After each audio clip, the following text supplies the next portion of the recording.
Hello everyone, welcome back to my new blog. তো আমার চ্যানেলে অনেক দিন ধরে একটাও ব্লগ আসছিল না। ভাবলাম কি চলো আজকে তো সানডে, তাহলে আমি একটা সানডে স্পেশাল ব্লগ করি। তো সকাল সকাল দেখো চাটা আমার খাওয়া হয়ে গেছে, আর এখানে আমার বর সব সবজি টবজি নিয়ে এসেছে। এই দেখো একেবারে কতগুলো সবজি সব এনে দিল। এখন সব সবজি বের করে আমি সব ফ্রিজে সেট করে নিচ্ছি। আর দেখো এখানটায় নিয়ে এসে পড়েছে মাছ, টাটকিনি মাছ, খেরা মাছ হচ্ছে এইটা।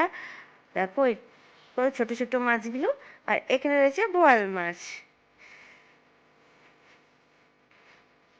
চলো তাহলে এবার আমরা রান্না বান্না শুরু করি। এক এক করে সব মাছগুলোকে আমি ভেজে ভেজে বের করে নিচ্ছি। তো এই যে বোয়াল মাছটাকে আগে ভেজে নিলাম, আর এই যে টাটকিনি মাছটাকে এখন ভাজছি আমি। যে নুন হলুদ মাখিয়ে রাখলাম, এখন এই মাছটাকেও ভেজে নিব আমি। তো এক এক করে তিনটা মাছটাকে ভেজে বের করে নিচ্ছি। আর এখানটায় মশলা রেডি করে নিচ্ছি। তো এখানে হচ্ছে পেঁয়াজ রসুন আর কাঁচা লঙ্কা দিয়ে একটা পেস্ট তৈরি করলাম। এখানে হচ্ছে আমার জিরে বাটা, আর এটা হচ্ছে সর্ষে বাটা। এখানে আমি জিরে বাটা দিয়ে টাটকিনি মাছটাকে রান্না করছি। কালো জিরে ফোড়ন দিলাম, আর এই যে জিরে বাটা, পেঁয়াজ বাটার পেস্ট, রসুন বাটার পেস্ট সব দিয়ে এবং মশলাটাকে ভাজছি নুন হলুদ লঙ্কা গুঁড়ো ধনে গুঁড়ো দিয়ে। এবার ভালো করে মশলাটাকে নাড়াচাড়া করে নিচ্ছি। এই যে মশলাটা ভালো করে ভাজা হয়ে গেছে, তেল ছেড়ে দিয়েছে মশলার থেকে। এবার একটু জল দিয়ে এটা একটু ঝোলঝোলই করবো। তো এই যে মাছ টাছ দিয়ে আমার এখানে রেডি হয়ে গেছে টাটকিনি মাছের ঝোল। আর চলো এই মাছটা তো রান্না হয়ে গেছে, এবার ছোট মাছটাকে রান্না করে নিই। তো এটা একটু জিরে বাটা দিয়ে এই মাছটাকে রান্না করছি, আর একদম ড্রাই ড্রাই শুকনো শুকনোভাবে এই মাছটাকে রান্না করব, বেশি ঝোল ঝোল করবো না।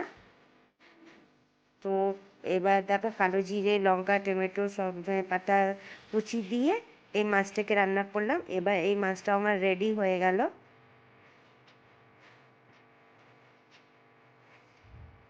এখানে আমি সর্ষে বাটা মাছটাও কড়াইতে বসিয়ে দিয়েছি, কালো জিরে ফোড়ন দিলাম, রসুন সর্ষে কাঁচা লঙ্কা বাটা দিয়ে এই মাছটা রান্না করছি টমেটোর কাঁচা লঙ্কা দিয়ে।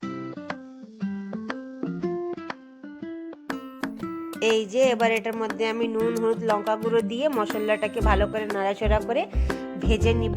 অল্প একটু জল দিয়ে দিব। এই মাছের ঝোলটা আমি খুব একটা ঝোল ঝোল করবো না, একটু মাখা মাখাই রাখবো ঝোলটাকে।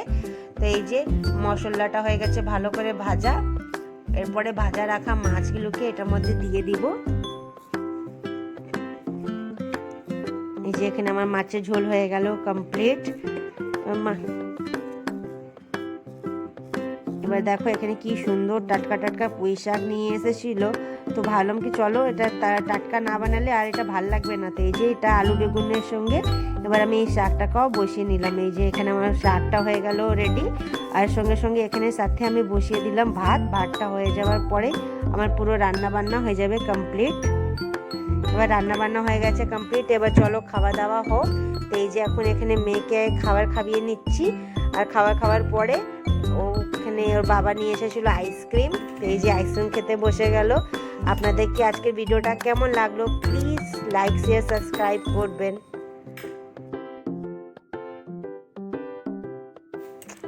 Bye bye, thanks for watching my video.